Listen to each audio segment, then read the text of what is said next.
All right, welcome to the April 2023 market update. Last time we left you off in February, right here in this space. We skipped March, we were doing a lot ourselves. We were moving, so we found our home, our new home out in Cedar Mill, which has been fantastic for the kids, and a great neighborhood, great community out there. We're very excited about that.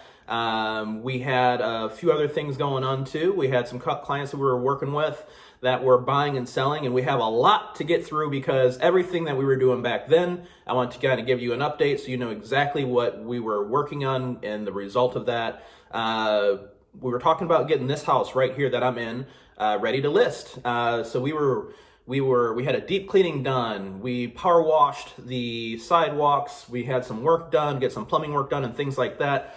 And we were getting ready to list. And right before I had the sign in the ground and everything like that, I suggested they staged. They did. Crush Staging did an absolutely amazing job getting this house ready. It looks like a magazine when you're looking at the pictures, so that's been pretty fantastic. But we didn't get to use anything because as I was putting the sign up, pretty much got a call saying, hey, would you be interested in an off-market deal? And I had to think about that myself as the realtor. I presented that to the sellers, and then we to figure out exactly what that looks like and what would work if we were to engage on that level. And so we took a look at what was happening in the neighborhood over the last few months, and I actually went back even further. I went back to what was happening last year so I could kind of get an idea not only what was happening with the home values right now in the Portsmouth neighborhood, but what was happening in previous months as far as competition. I made some adjustments because we are in a different type of a market, but we are heading into a spring market where things are starting to head back up. All the comps that I were taking were from November, December, January. And so those are the down months. Just like I was saying, we just bought our house in like the cusp of January, February. The house we bought before that in 2011, we bought in November because those are the down months. That's when you want to go out there. And if you find a house that works for you, that you like, and if it happens to be your dream house like it was for us, then likely competition is low. It's been out there for a while and you're going to get a better deal. Just again, and I'm talking about deals in that you are not competing with other folks. So you can still get full inspection periods. You don't have to set a minimum threshold. You don't have to do these things. We had to do a few of those things, but nowhere near what you would have to do in a bustling market like May, June, July, and things of that nature. So anyhow, so after I was done taking the comps, we adjusted for what we're going into, which would be a spring market. We approached the prospective buyers that wanted to do the off-market deal with what that would look like. Initially, we were going to list this house at $635.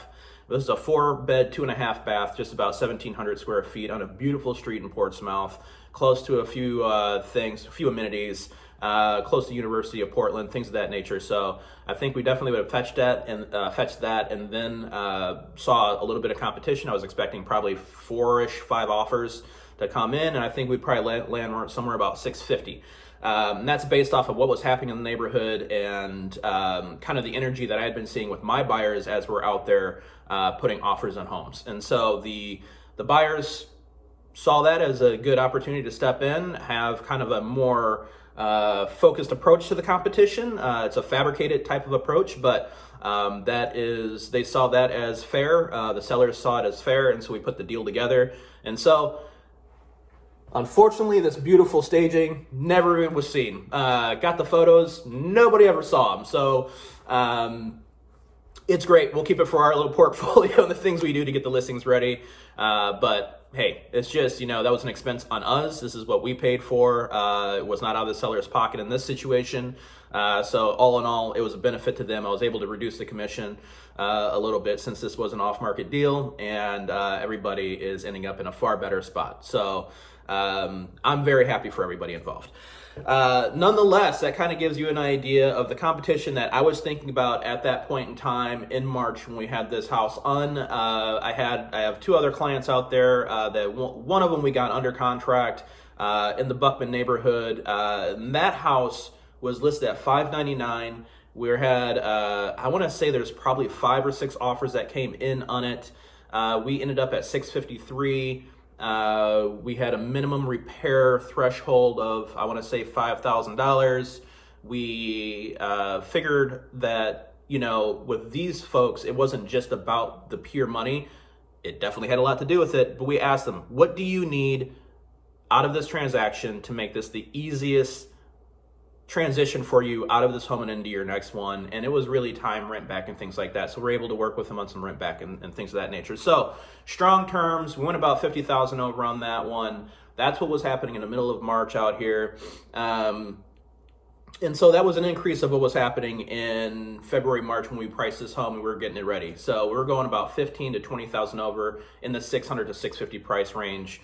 So, maybe 3% over, something like that. Right now we're going about 5 to 6% over on homes that are competitive. These are homes that are dialed, ready to go. People are lining up to put in offers. If your house is not going to get that type of attention, then don't assume that you're going to get that type of attention. This is not 2020 or 2021. There are not droves of buyers out there. There's not 100 buyers going for one house. There's like 10 or 12 buyers going for one house. So you still have the competition, but it's nowhere near where it was. And that kind of brings me to my next thing. As we were getting this house prepped and we did an off, market transaction on this one, we were thinking about getting our house listed, and it was going to go up, I think May or June, which would be up in the next couple of weeks, maybe month and a half. And we decided, based on our finances and what we already put into the house and what we needed to do moving forward with our new house, that we didn't have to cover a large gap with cash. So we didn't necessarily have to sell, and that was our first house that we bought here in Portland. We loved it. We have a connection to it. We weren't really ready to get rid of it. We still want a connection to North Portland, so we decided to rent. And so we called a rental management company. We saw that we were going to be well ahead of our mortgage, because those sweet 3% mortgage rates was definitely benefiting us right here. And so we're able to get ahead, and we're going to rent it out. And so that was our option that we decided to take with our house. And maybe in the next few years, we will consider putting in the market and selling it. It wasn't necessarily because the market isn't suggesting that. It's just because we have an emotional connection with the house and we want to hold on to it. So if we were to list it, I think we would be able to, and that's a 2.5, just about 2,000 square feet, older home, bungalow, built 1928. This house is a 2014. We were going to list that one in about 650-ish, and I think we would have got about 675 tip top. Which is just fine. Years previous, because of the competition, I think we probably would have been about a 7.25. So if we get to the point where we're about 750 or 800, we might want to pull the trigger and sell the house at that point in time. But for now, I think it's going to be a great rental, and we're excited to get in on that. So kind of give you an idea of what's happening out here in a very tight snapshot. April is moving in strong. There are good properties coming up, and I think the buyers are hungry to see those good properties show up, and they're jumping on them. They're making it happen. So getting the idea that you are going to go maybe $25,000 to $40,000, $50,000 over on your typical well-presented home that's in about the 600 range. And if you are selling your home, you still have to do those things of, I would suggest staging, painting, do some yard work, get the house ready for pictures. It's the first thing people see. You want to build that energy. You want to get people over here. You want to create that competition. So I think that's definitely something that you want to do. And if you have questions about what you need to be doing in either of these situations as a buyer or seller, then go ahead and give me a buzz. I'm happy to walk you through it and give you my suggestions for that month. Because it's going to change a little bit here and there what you want to do each month to get into that house. So I'm very excited about getting into the spring market. Very happy to see this new inventory come in. Things are, coming right back up. I know that we are still trying to cool down the economy by raising these interest rates, but we still have to keep in mind that if you were doing this over the last year or so, then you are still a little bit hurt that you're not going to get that 4 or 5% interest rate, and that you're dealing with 6 and 7%.